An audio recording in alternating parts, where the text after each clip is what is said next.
PJ வந்து இந்த நல்ல விஷயங்களை ஒரு மனிதருக்கு ரசூல் ஸல்லல்லாஹு அலைஹி வஸல்லம் நல்லவர்னு சொல்லியிருந்தா அல்லது பாராட்டியிருந்தால் அதை எப்படி புரிஞ்சு கொள்ளணும்னு சொல்லி முஸ்தபா தேர சூப்பர் முஸ்லீம் முஸ்தபா அவர் என்ன செஞ்சார்னா யாராவது நபித்தோழர்களை பாராட்டி இருந்தால் அதை எப்படி புரிஞ்சுக்கணும்னா அன்றைக்கு உள்ள டேட்டுக்கு புரிஞ்சுக்கொள்ளணும்.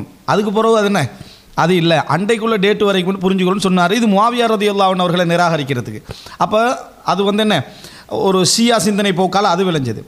மௌலவி பிஜி அவர்களுடைய சப்ஜெக்ட் இது நாசிபியா சிந்தனை போக்கால விளைகிறது போன்ற ஒரு தோற்றத்தை இது என்ன செய்யுது தருது. என்ன சொல்கிறான்னு பாருங்கள்.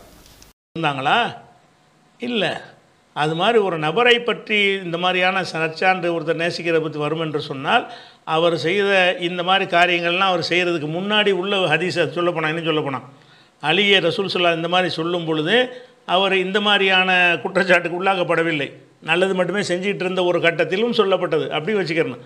அதனால் இந்த ஹதீஸே முதல்ல சரியில்லை.